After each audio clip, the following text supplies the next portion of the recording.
Hello guys, welcome back to my channel doctor study. Guys, this is Manjeet and आज के video में हम लोग बात करने जा रहे हैं हमारे ऑब्स्टेट्रिक के नेक्स्ट टॉपिक के साथ, जिसमें हम लोग बात करने वाले हैं आज सिफेलोपेल्विक डिस्प्रोपोर्शन के बारे में।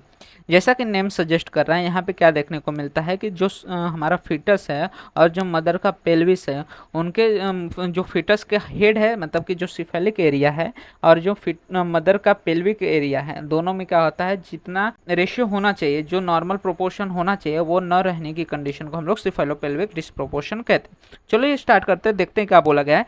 डेफिनेशन में बोला गया है कि when the normal proportion between the size of the foetus to the size of the maternal pelvis is disproportionate, the situation is termed as cephalopelvic disproportion। ठीक है, मतलब कि जो नॉर्मल प्रोपोर्शन होना चाहिए फीटस के साइज में साथ मैटरनल जो पेल्विस है उसके साइज में, अगर वो नॉर्मल प्रोपोर्शन नहीं है, उसके जगह पे फीटस का साइज बड़ा हो या तो वो मैटरनल पेल्विस का साइज छोटा हो, तो उस कंडीशन को हम लोग सिफेलोपेल्विक डिस्प्रोपोर्शन कहते हैं। इसके कॉजेस क्या होते हैं सिफेलोपेल्विक डिस्प्रोपोर्शन के? तो एवरेज जो साइज होता है बेबी का वो होगा, लेकिन जो पेल्विस है वो स्मॉल है। ठीक है, मतलब क्या है कि जो बेबी है वो तो नॉर्मल साइज का है, लेकिन यहाँ पे पेल्विस ही स्मॉल है, तो ऐसी कंडीशन में भी सिफेलोपेल्विक डिस्प्रोपोर्शन हो सकता है। या फिर जो बेबी है वो बिग साइज का है, जैसे कि मैक्रोसोमिया हो गया, या फिर हाइड्रोसिफेलस की कंडीशन में है, लेकिन जो पेल्विस है उसका साइज नॉर्मल है। तो यहाँ पे क्या है, पेल्विस में कोई प्रॉब्लम नहीं है, लेकिन जो साइज है बेबी का वो ज़्यादा बड़ा है, या फिर दोनों का कॉम्बिनेशन हो सकता है, मतलब कि पेल्विस भी स्मॉल हो और बेबी भी बिग हो, तो ऐसे कंडीशन में यहाँ पे सिफेलोपेल्विक डिस्प्रोपोर्शन हो सकता है। डायग्नोसिस की बात करें तो जो डायग्नोसिस है वो बेसिकली हमारा कैसा रहता है कि क्लिनिकली रह सकता है ज़्यादातर बेसिस पे, या फिर हम लोग इन्वेस्टिगेशन के थ्रू यहाँ पे प्रेजेंस है कि नहीं, कि डिस्प्रोपोर्शन है कि नहीं, या फिर कितना डिग्री ऑफ सिफेलोपेल्विक डिस्प्रोपोर्शन है, इसको हम लोग असर्टेन कर सकते हैं। तो सबसे पहले क्लिनिकल की बात करते हैं। तो क्लिनिकल में हम लोग जब बात करेंगे तो in multigravida a previous history of spontaneous delivery of an average size baby should rule out the contracted pelvis. ठीक है, अगर मान के चलो हमारे क्लिनिक में कोई मल्टी ग्रेविटा आ रहे हैं जिसने ऑलरेडी किसी बहुत सारे जो बच्चे हैं उनको जन्म दे चुकी है, ऑलरेडी उसकी डिलीवरी हुई है, तो स्पॉन्टेनियस डिलीवरी हुई है एवरेज साइज बेबी की, तो ऐसे कंडीशन में हम लोग कॉन्ट्रैक्टेड पेल्विस या फिर जो साइज है पेल्विस का स्मॉल होगा, इसका कोई चांसेस है ही नहीं, तो हम लोग जो चांसेस है कि कॉन्ट्रैक्टेड पेल्विस होगा उसको हम लोग रूल आउट कर सकते हैं। लेकिन अगर कोई प्राइमरी ग्रेविटा हमारे क्लिनिक में आ रहे तो ऐसे कंडीशन में हमें वहाँ पे रूल आउट करना पड़ेगा कि सिफेलोपेल्विक डिस्प्रोपोर्शन हो सकता है कि नहीं। तो इसके लिए हम लोग क्या करते हैं, डिफरेंट डिफरेंट मेथड्स है जिसके थ्रू हम लोग क्या करते हैं यहाँ पे ये डायग्नोसिस करते हैं। जैसे कि सबसे पहले आता है यहाँ पे एब्डोमिनल मेथड। एब्डोमिनल मेथड में हम लोग क्या करते हैं कि जो पेशेंट होता है उसको प्लेस करते हैं इन द डॉर्सल पोजीशन और उसके थाई को स्लाइटली फ्लेक्स करते हैं, एंड जो हेड होता है is grasped by the left hand and the two fingers of the right hand are placed above the pubic symphysis, keeping the inner surface of the fingers in line with the anterior surface of the pubic symphysis to note the degree of the overlapping, if any, when the head is pushed downward and the backward। ठीक है, इस condition में क्या किया जाता है, patient को dorsal position में रखा जाता है और उसके थाई को फ्लेक्स करने के लिए बोला जाता है, थाई को थोड़ा सा सेपरेट करने के लिए बोला गया। इसके बाद जो हमारा फिटस होता है उसके हेड को ग्रैप्स किया जाता है लेफ्ट हैंड से, और उस दो फिंगर जो राइट हैंड के दो फिंगर से इंडेक्स और मिडल फिंगर उसको कहाँ पे रखते हैं हम लोग, प्यूबिक सिम्फेसिस पे रखते हैं। अब इसके बाद क्या किया जाता है, जो हमारा फिटस होता है उसको हम लोग क्या करते हैं, पुश करते हैं डाउनवर्ड और बैकवर्ड में, और पता करते हैं कि वहाँ पे सिफेलोपेल्विक डिस्प्रोपोर्शन है कि नहीं। तो इसमें दो तरह से हम लोग पता कर सकते हैं, या तो सिफेलोपेल्विक डिस्प्रोपोर्शन होगा या तो नहीं होगा। तो सिफेलोपेल्विक डिस्प्रोपोर्शन नहीं है, ये कैसे पता चलेगा, तो जब हम लोग हेड को पुश डाउन करेंगे तो वो बिना overlapping of the parietal bone pubic symphysis में पास होने लगेगा। ठीक है, क्या बोला है कि जब हम लोग हेड को बेसिकली फिटस को पुश करेंगे डाउनवर्ड, तो वो क्या होगा, नीचे की तरफ जाएगा, पुश हो जाएगा, और उसका जो पैराइटल बोन है, पैराइटल बोन के बीच में जो हमारा सूचर रहता है वो अभी तक तो ऑसिफाई नहीं हुआ है, तो उसके वहाँ पे क्या होता है, ओवरलैपिंग नहीं देखने को मिलती, बिना ओवरलैपिंग हुए ही वो क्या होता है, पास कर जाता है इनटू द प्यूबिक सिम्फाइसिस। तो ऐसे कंडीशन को हम लोग बोलते हैं कि वहाँ पे कोई भी सिफेलोपेल्विक डिस्प्रोपोर्शन नहीं है।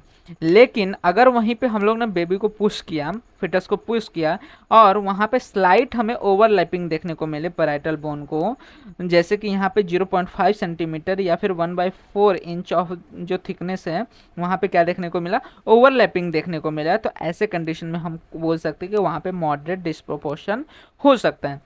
वहीं पे सेवियर डिस्प्रोपोर्शन की कंडीशन कब रहेगी, जब क्या करेंगे हम लोग बेबी को पुश भी कर रहे हैं लेकिन फिर भी हेड पुश डाउन नहीं हो पा रहा है। इसके जगह पे जो पैराइटल बोन है वो ओवरहैंग भी कर रहा है, फिर भी जो प्यूबिक सिम्फाइसिस है वो क्या कर रहा है, फिंगर्स वहाँ पे डिस्प्लेस हो रहे हैं। ठीक है, समझ रहा है क्या बोला है गया कि head can not be push down and instead the parietal bone overhangs the pubic symphysis displacing the finger. जो फिंगर से वो डिस्प्लेस भी हो जा रहे हैं लेकिन प्यूबिक सिम्फाइसिस से, फिर भी हमारा जो हेड है नीचे पास आउट नहीं हो रहा है। मतलब कि वहाँ पे क्या है, जो हमारा पेल्विक है वो एडुकेट नहीं है, पेल्विक आउटलेट इतना एडुकेट नहीं है कि हेड वहाँ से पास डाउन हो सके। तो यहाँ पे क्या बोला गया कि जो एब्डोमिनल मेथड हम लोग देख रहे हैं ये क्या है, for the screening purpose use किया जाता है। और कभी कभी ये डिफिकल्ट हो जाता है टू एलिसेट, मतलब कि कभी कभी क्या होता है हम लोग एब्डोमिनल मेथड का यूज़ नहीं कर सकते इन केसेस लाइक डिफ्लेक्स हेड। अगर फ्लेक्स्ड हेड है तभी हमें पैराइटल बोन पता चलता है कि वो ओवरलैप हो रहा है कि नहीं। अगर डिफ्लेक्स्ड हेड है या फिर थिक एब्डोमिनल वॉल है या फिर इरिटेबल यूट्रस है या फिर हाई फ्लोटिंग हेड है तो ऐसे कंडीशन में हम लोग एब्डोमिनल मेथड नहीं कर सकते। दूसरा आता है हमारे पास एब्डोमिनो वेजाइनल या फिर मिलर मोनरो केयर मेथड। इसमें हम लोग बेसिकली क्या करते हैं, ये बाय मैनुअल मेथड है। इसमें क्या बोला गया कि this is a bimanual method and superior to the abdominal method as compared to abdominal method. ये ज़्यादा यूजफुल बोला गया है। As the pelvic assessment can be done simultaneously. ठीक है, उसमें क्या कर रहे थे हम लोग, सिर्फ देख रहे थे कि ओवरलैपिंग हो रहा है और वो पास डाउन हो रहा है कि नहीं प्यूबिक सिम्फाइसिस में। इसके अलावा जब हम लोग एब्डोमिनो वेजाइनल करते हैं तो इसमें वो चीज़ तो हो ही रही है जो एब्डोमिनल में कर रहे हैं। इसके अलावा जो हमारा पेल्विक है उसका भी असेसमेंट हो जाता है कि पेल्विक जो हमारा वो एडिक्वेट है कि नहीं। अब क्या होता है इसमें कि जो म्यूलर है उन्होंने क्या किया, इंट्रोड्यूस किया method by placing the vaginal finger tips at the level of ischial spine. उन्होंने क्या किया, जो दो फिंगर्स थे इंडेक्स और मिडिल फिंगर उसको इशियल स्पाइन के लेवल पे रखा to note the descent of the head. और उसके बाद बोला गया कि जो मिनरो केयर थे उन्होंने added the placement of the thumb over the pubic symphysis to note the degree of the overlapping. ठीक है, उन्होंने क्या किया, दो जो फिंगर है वो कहाँ पे रखा, इंसर्ट किया into the vagina eight the level of ischial spine रखा, और जो उसी हाथ का थंब है उसको प्यूबिक सिम्फाइसिस के ऊपर रख दिया। साथ ही साथ बोला गया कि the lower bowel is emptied preferably by the enema. इसमें क्या किया जाता है, लोअर बॉल को क्लीन करके रखा जाता है, पेशेंट को एम्पटी करने के लिए, ब्लैडर को एम्पटी करके रखने के लिए बोला गया है। अब पेशेंट को प्लेस किया जाता है in the lithotomy position and the vaginal examination is done taking all the aseptic precaution. ठीक है, वजाइनल एग्जामिनेशन किया जाता है।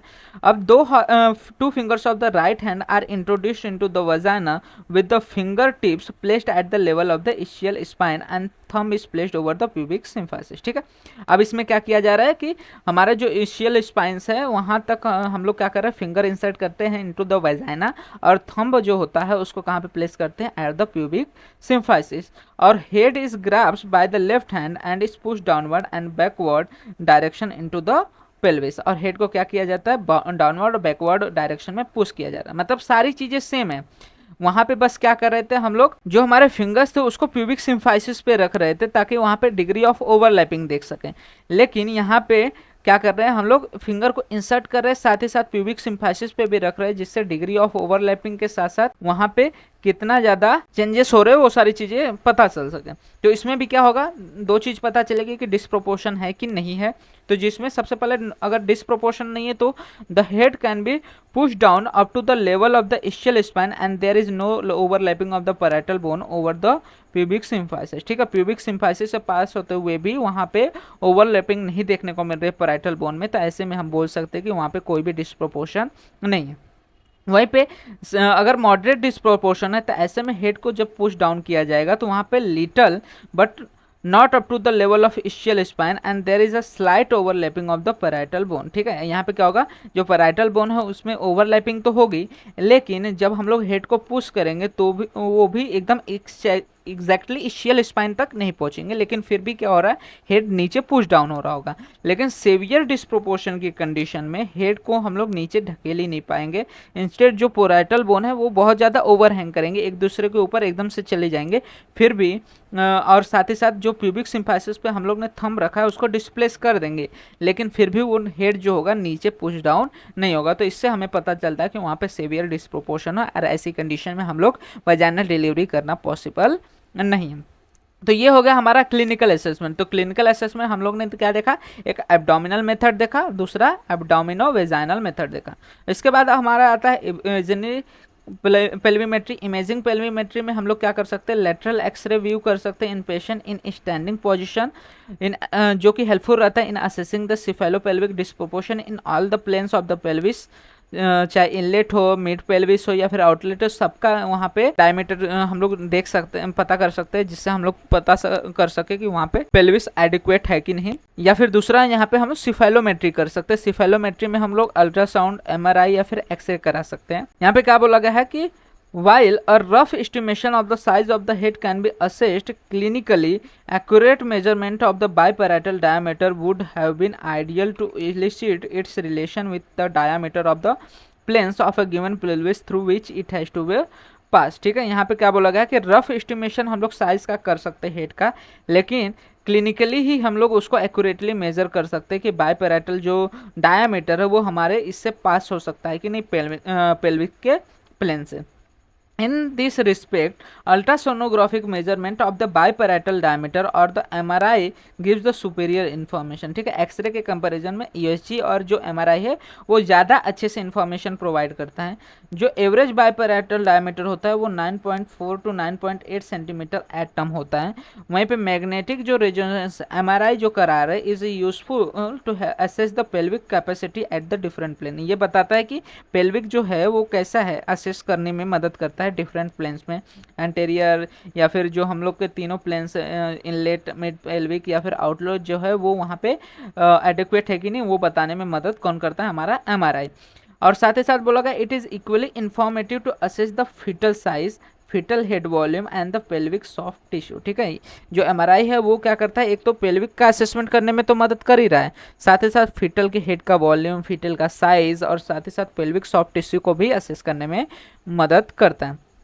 तो degree of disproportion and contracted pelvis की जब हम बात करते हैं तो based on the clinical and the supplemented by imaging pelvimetry different degree को हम लोग इवेल्युएट कर सकते हैं। जैसे कि सेवर डिस्प्रोपोर्शन की बात करें तो जो हमारा जो ऑब्स्टेटिक कॉन्जुगेट डायमीटर होता है अगर लेस देन 7.5 सेंटीमीटर है, दैट इज 3 इंच से कम है, तो ऐसे कंडीशन में सेवियर डिस्प्रोपोर्शन की कंडीशन है, इसमें हम लोग वेजाइनल डिलीवरी पॉसिबल नहीं है।